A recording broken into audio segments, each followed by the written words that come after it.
अस्पतालों में लगातार दबाव बढ़ रहा है। ऐसे में दिल्ली में लॉकडाउन 1 हफ्ते के लिए अब बढ़ा दिया गया है।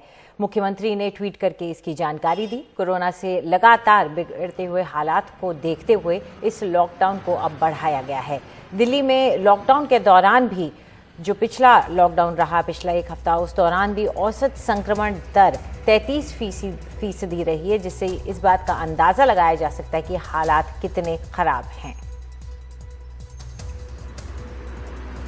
दिल्ली में एक और हफ्ते के लिए लॉकडाउन बढ़ा दिया गया है। अभी तक 3 मई सुबह 5 बजे तक के लिए दिल्ली में लॉकडाउन था, लेकिन अब 10 मई सुबह 5 बजे तक के लिए लॉकडाउन लगा दिया गया है। खुद दिल्ली के मुख्यमंत्री अरविंद केजरीवाल ने इस बात की जानकारी दी। दरअसल जो लॉकडाउन के आंकड़े हैं, लॉकडाउन के दौरान जो आंकड़े रिपोर्ट हुए हैं, वो ये बता रहे हैं कि अभी भी लॉकडाउन के दौरान भी जो पॉजिटिविटी रेट है वो 33% के आसपास बना हुआ है। यानी कि टेस्ट कराने वाला हर तीसरा व्यक्ति कोरोना संक्रमित पाया जा रहा है। रोजाना जो नए केस रिपोर्ट हो रहे हैं वो औसत 24-25 हजार नए मामले कोरोना के रिपोर्ट हो रहे हैं।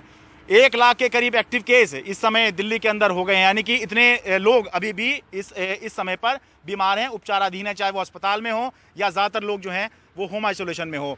जो औसत मौत हो रही है डेली, रोजाना जो है, जो सरकारी आंकड़ों के मुताबिक वो है 344। इतने लोग जो हैं औसत डेली लॉकडाउन के दौरान भी इनकी मौत हो रही है। तो ऐसे में संभव नहीं है कि दिल्ली लॉकडाउन को खोले, तो इसीलिए जो है लॉकडाउन खोलने का कोई सवाल ही नहीं उठता। 1 हफ्ते के लिए लॉकडाउन जो है दिल्ली के अंदर और बढ़ा दिया गया है। उधर देश में आज से 18 साल से ज्यादा उम्र के लोगों के लिए टीकाकरण अभियान की शुरुआत हो गई, लेकिन वैक्सीन की कमी के चलते कई राज्यों में टीके लगे तो कई राज्यों में नहीं भी लगे। दिल्ली, महाराष्ट्र, पंजाब, राजस्थान के साथ कई और राज्यों में वैक्सीन की कमी है। मुंबई में सिर्फ 5 केंद्रों पर ही 18 पार वालों को टीके लगे। दिल्ली में भी कुछ ही केंद्रों पर टीकाकरण हुआ।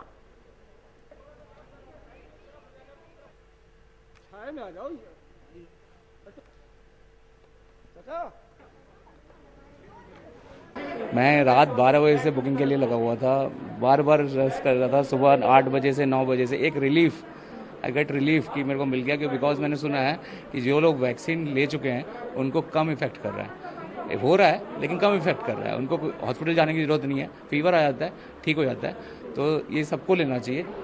I think it's very crucial this time कि हमें सबको लगवानी चाहिए। एंड आज से ही ओपन हुआ है 18+, so we should take full advantage. Hospitals के नाम भी नहीं शो कर रहे एंड अपॉइंटमेंट के लिए कुछ शो नहीं कर रहा है। हम सुबह 7 बजे से आके यहाँ पे खड़े हैं वैक्सीनेशन के लिए, एंड हमें ये बताया जा रहा है कि हमें वैक्सीनेशन नहीं मिलने वाला है। और आया तो ये बता रहे हैं कि ये पॉसिबल नहीं है, जबकि इन्होंने बता रखा है कि 18 साल के ऊपर वालों को आज दिया जाएगा। मैंने रजिस्ट्रेशन कर रखा है और मेरा स्लॉट अलॉट नहीं हुआ, बट मैं रजिस्टर्ड हूँ। यहाँ पे काफ़ी देर से लाइन में खड़े हुए हैं, लेकिन अभी कोई यहाँ पे वैक्सीन का कोई वही नहीं है और लाइन में खड़े हुए हैं, लेकिन सोशल डिस्टेंस यहाँ बिल्कुल है ही नहीं। इससे तो कोरोना और फैलेगा कि घटेगा।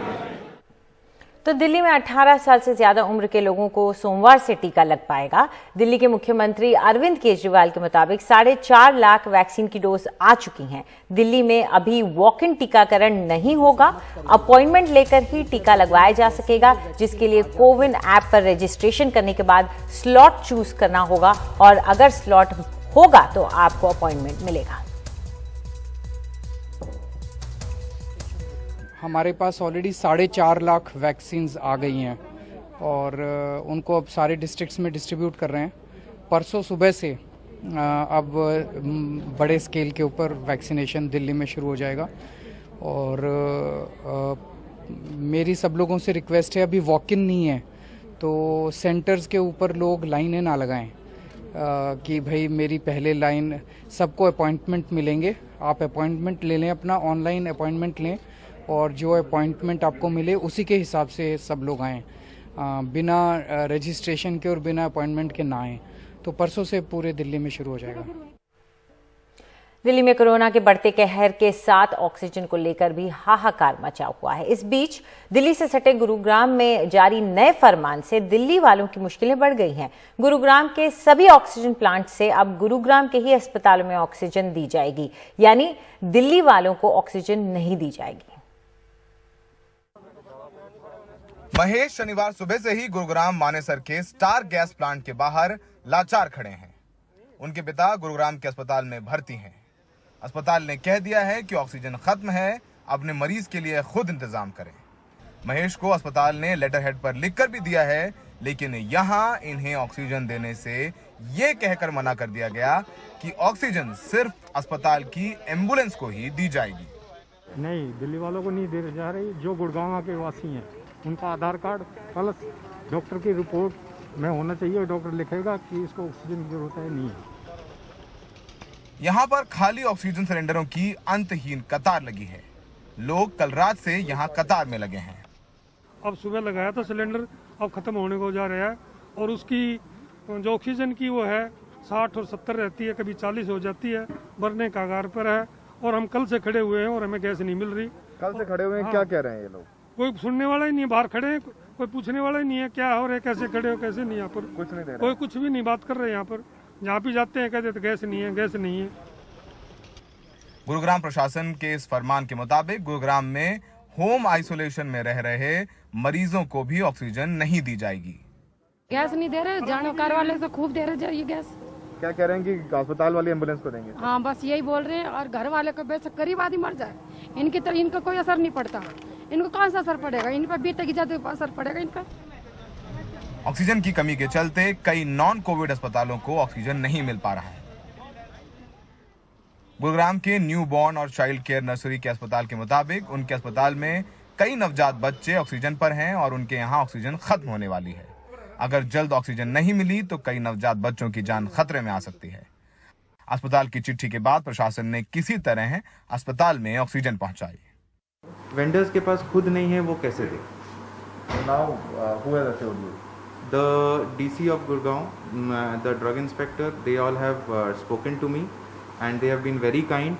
They have given me numbers and I have spoken to them and they have told me that the oxygen will be supplied.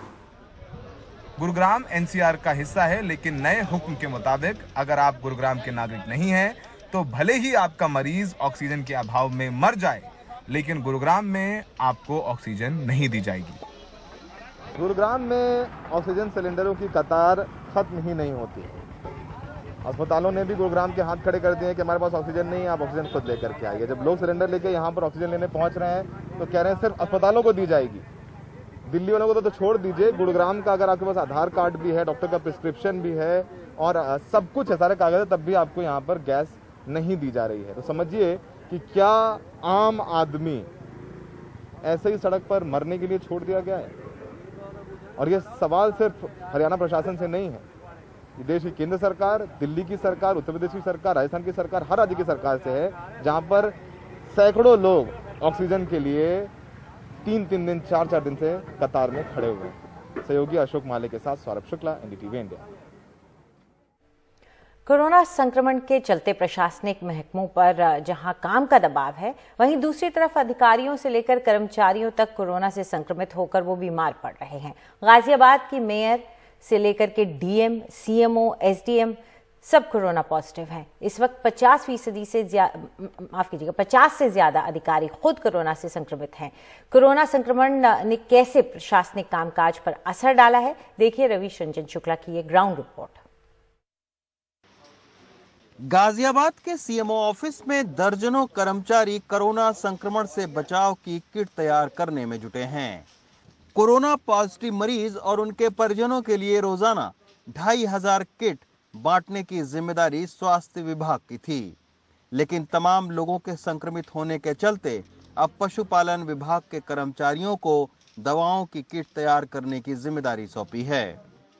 जो लोग पॉजिटिव आते हैं उन्हें तो तुरंत इस तरीके का जो दवाई है 10 दिन की वो फ्री एकदम दे दी जाती है, और जो उनके कांटेक्ट में आते हैं लोग, उनको भी प्रशासन की एक कोशिश रहती है कि जो दवाइयाँ हैं वो फ्री दी जाएं, क्योंकि प्रशासन का ये कहना है कि जैसे ही अगर लक्षण हो कोरोना के और आप तुरंत अगर दवाई शुरू कर देते हैं तो फिर ये आपको कोई गंभीर जो है वो स्थिति तक आप नहीं पहुँचेंगे। इसमें हमारी पैरासीटामोल है, आयोरमैक्टिन है, एथ्रोमाइसिन है, जिंक है, कैल्शियम है, ये हमारी पूरी किट तैयार है सर। गाजियाबाद में कोरोना के मरीजों की संख्या लगातार बढ़ रही है और ऑक्सीजन की खपत जहां पहले केवल 7 टन थी, वो अब बढ़कर 45 टन पर पहुंच गई है। शनिवार को ऑक्सीजन की परेशानी को लेकर डॉक्टरों की बैठक हो रही है। लेकिन जिले के डीएम और सीएमओ कोरोना पॉजिटिव होने के चलते जीडीए के उपाध्यक्ष कृष्णा करुणेश इनकी बैठक ले रहे हैं। हालांकि उनकी मदद के लिए लखनऊ से भी टीम आई है, लेकिन 30% से ज्यादा अधिकारी और कर्मचारियों के लगातार बीमार पड़ने से इस वक्त प्रशासनिक अमले पर खासा दबाव है। तो oxygen demands has shot up, तो अकॉर्डिंगली स्टेट एंड सेंटर ने एलोकेशंस बढ़ा के as on date we are getting near about 45 metric ton of oxygen per day.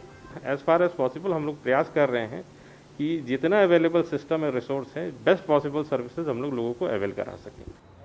फिलहाल कोरोना का संक्रमण आम लोगों के साथ ही मंत्री, विधायक और अधिकारियों को भी अपना शिकार बना रहा है। शायद इसीलिए अधिकारी भी अपील कर रहे हैं कि बुखार और सांस में तकलीफ के लक्षण दिखने पर दवा शुरू कर दें और मास्क पहने रखें, ताकि अस्पताल की जरूरत कम से कम लोगों को पड़े। गाजियाबाद से प्रेम सिंह के साथ रवीश रंजन शुक्ला, एनडीटीवी इंडिया।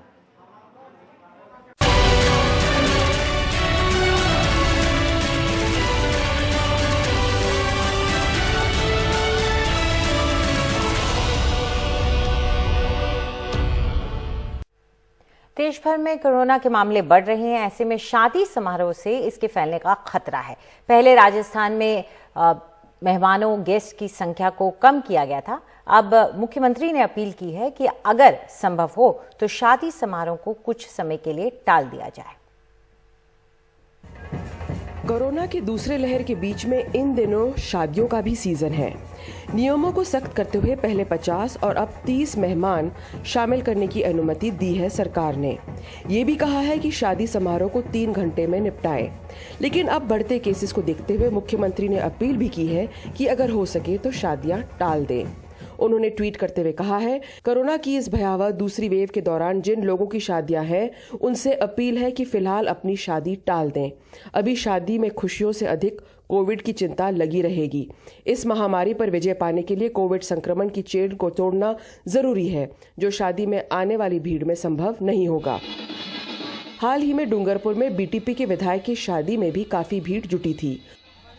दूसरी ओर भरतपुर में एक दूल्हा अपनी दुल्हन को हेलीकॉप्टर से उड़ा के ले गया।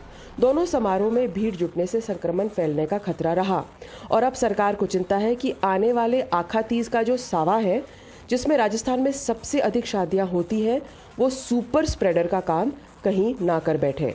मैं तो हाथ जोड़ के राजस्थान के लोगों से निवेदन करना चाहता हूं कि जिंदगी रहेगी तो शादियां तो बाद में भी हो जाएगी।